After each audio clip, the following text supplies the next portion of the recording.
Hello everybody, welcome to a new video. My name is Evi and I read books. And today I got for you guys my top 5 mystery thriller books. Well, I call it my top 5 mystery thriller books, but actually they're more than just my mystery thriller books. These are actually not all 5-star reads. Most of them are 4, 4.5, or 5-star reads. And I do put them in my top 5 mystery thrillers because those are books that I do recommend to people if people ask me for a mystery thriller book recommendation. So that's why I do put them on like my top list, because I kind of, if I think of mystery thriller, one of these books are definitely on here. I do have to say, some of these books you probably have seen on my channel for a lot. Well, the same reason, I really like them. And if you wonder, I do really like fast-paced thrillers, mixed media, and dual timelines. And we'll see that coming through into these books.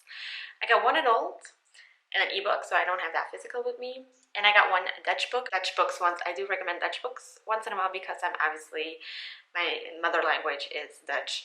So I do really read a lot of Dutch books too. And I do want to support my Dutch authors or my Belgian authors too, in case I want. So I decided to pick one Dutch author too that I really liked and that made me fall in love with her books actually. But let's get on to the first book. The first book, I hear everybody talk about that it has an amazing audiobook. I did not read it on audio, I read it physically, and I can say it's an amazing physical book too. And I'm talking about Sadie by Courtney Summers. This is a mixed media book, a mystery thriller, dual timeline book. Like a little bit ticks all the boxes that I like. This is about Sadie, whose sister gets killed a couple of years ago. At present day, there is this guy who's making a podcast because Sadie got missing, her sister got killed, and we see actually the perspective of Sadie, what is going on with her and what she's actually doing, and of Wes McCrae, the guy who is making that podcast and is trying to figure out what actually happened. I read this book, I really liked it. It was fast-paced. I am definitely reading more Courtney Summers because this was the first book I read of her, and I can't really recommend reading this book. Like I said, a lot of people say that it has a great audiobook. I did not read the audiobook, so I cannot tell you guys that, but in case it does, try to listen to the audiobook too. It's mixed media because there are like obviously excerpts from the podcast and there is like a storyline from Sadie. Then that's obviously a YA mystery thriller. Now let's get on to my adult mystery thriller. Like I said, I don't have it physically, but I do really want to have it physically.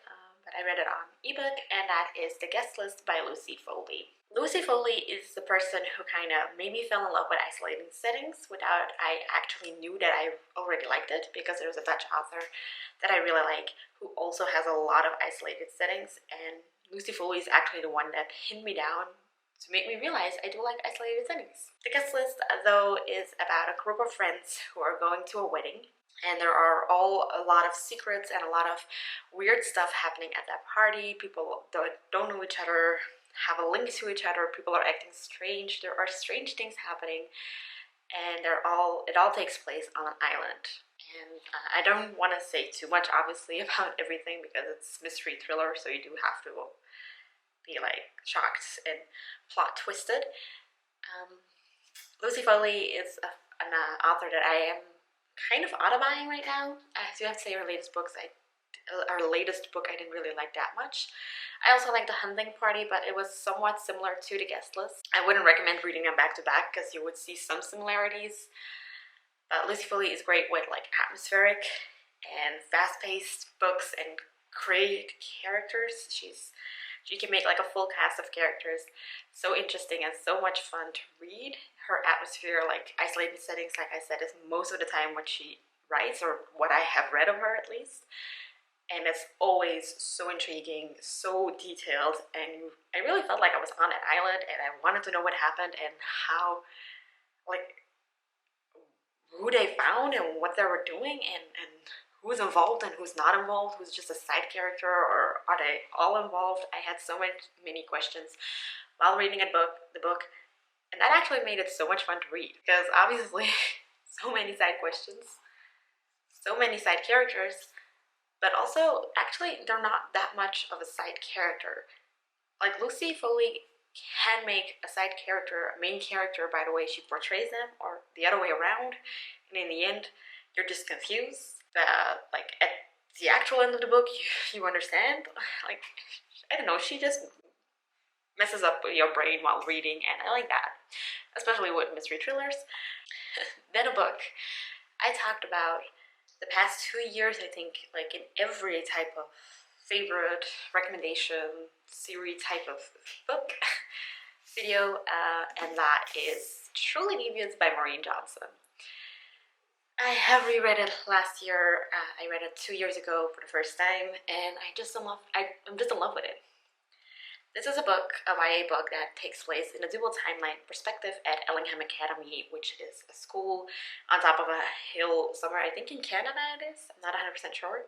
But there is actually like a timeline in 1936 where there is like kidnapping and a killing of like a really rich wife and daughter of the founder of the Ellingham Academy, which is Albert Ellingham.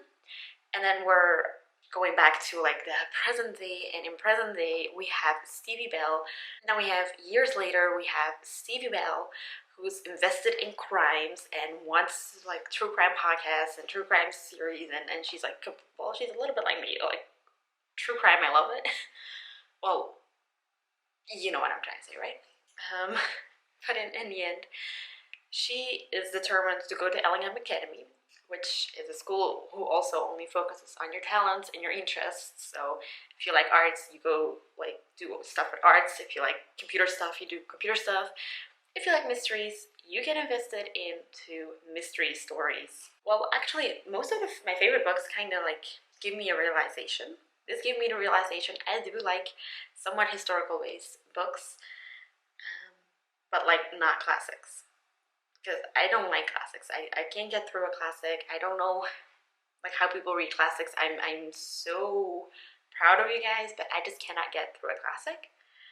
Although I can get through like Agatha Christie and Sherlock Holmes, if that's considered a classic. I'm not 100% sure even. But anyway, this is a book that does take place like in an historical part, like an historical time, the 1936, if I'm correctly, but also takes place in present day, and that makes me feel like, okay, I do like that. Why this was supposed to be a YA trilogy. It ended up having 4 books, I think. I have to say the first book and the 4th book were amazing. The second and the third were also really good, but I think I enjoyed the first and the 4th the most. There are also, in present day, weird stuff happening that Stevie's trying to figure out. In the meanwhile, she's determined to figure out what happened to Alice, who got kidnapped in 1936. This book has mixed media, which is something I also really like. It's fast-paced. I do know, like, it's fast-paced, and the historical parts of it I like, but the present day parts of it I like, and it's really woven into each other like a really good way, because sometimes you find something about like that happened in the past, and then the present actually hooks into that too. So you're not like, oh, this is a timeline and this is a timeline, but the only thing they have in common is the fact that there is a person missing. They actually is really nice woven into each other, and that's what I loved it so much about it, because it gave me so much fun, and I really want to read it again, but I literally read this first one and the 4th one last year, so and I have so many other books to read. Then another trilogy I did not finish yet. I'm still in the need to buy actually the last one, but that is A Good Girl's Guide to Murder by Holly Jackson. This is also a book I mentioned in a couple of videos already. I think this was one of my favorite books of last year. I also, like, if I talk about this book all the time, I remember, like, I think it's a year ago I read it, and I do remember being like only 50 pages left, and I was supposed to meet my friends, and I just called my friends and said, no, I'm gonna be late. I'm never late, but I'm gonna finish my book first. I ended up being on time, by the way, and finished my book. But I also remember sending voice messages to like one of my friends who doesn't actually read. Like most of my friends aren't really big readers, but send voice messages to them like, oh my god, this is happening and I can't believe it and my mind is blown, and yeah. That is what this book did to me. Well, that's what most of these books do to me.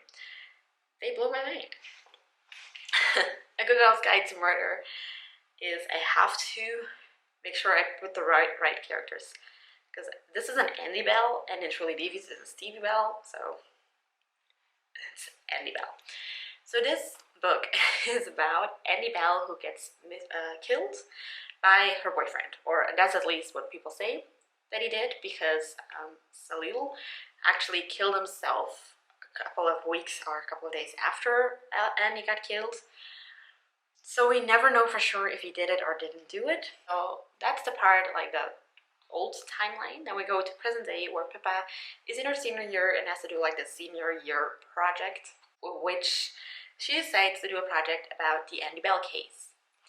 She contacts people to find out more about what happened back then, I think 5 years later or so. And she also gets in touch with Salil's brother, and she doubts, and she starts doubting that Salil actually killed Andy and thinks might be somebody else behind it. So this is also mixed media because it's told through writing posts for her school project and the storyline itself. You can definitely follow with like Pippa, who is looking into other people, who has her own suspects. You try to find out who did it and why that person would even do that, because for me the motive was, I did not understand why there would be any motive. My mind got blown after like the second book. No, at the end of this book. I don't even know what happened exactly, but I do know I love this book so much, and I don't want to spoil too much because I'm not 100% sure anymore what happened in the first one, what happens in the second. And like I said, I don't want to spoil you guys too much because it has to be a mystery. This is a really fast-paced book.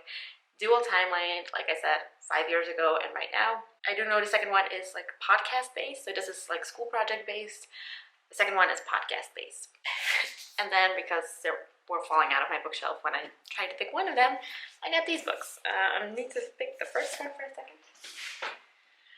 This is a Dutch author, and I read this book that I'm going to show you guys, and I fell in love with her writing, and I wanted to read all of her books, and I think I have read all of her books except for like her kids' books. Not that I don't want to read them, but I just didn't really feel like they spoke to me, but like not as much as obviously they're her YA books, because I love YA. And that is Truth or Dance by Chinook Tessa. Although it's an English title, it's a Dutch book. And I remember reading this one for like a book club, reading those two also, and I love her. She used to be a booktuber too, and was one of the persons that made me start my booktube channel, like my Dutch version of my booktube channel, like way back. Truth or Dance is in a ballet academy, and it's actually about some groups chat that is set up with some girls by an anonymous person. He or she just put all of the people in the group text and is giving them challenges to the Truth or Dare style, obviously.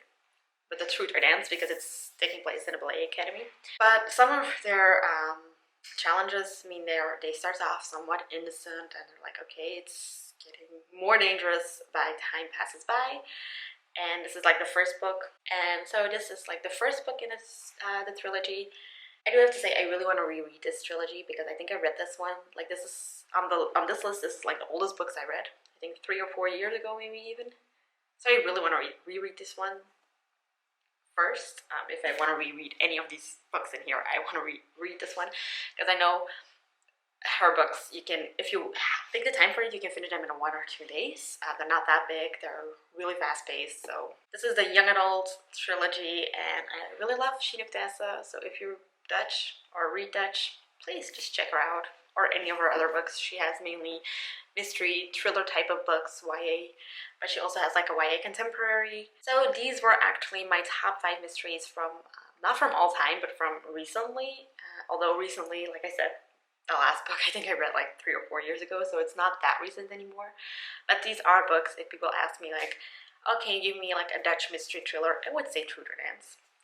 if somebody asks me like, oh, can you give me like a mixed media one, I would say Sadie or A Good Girl's Guide to Murder or Truly Devious.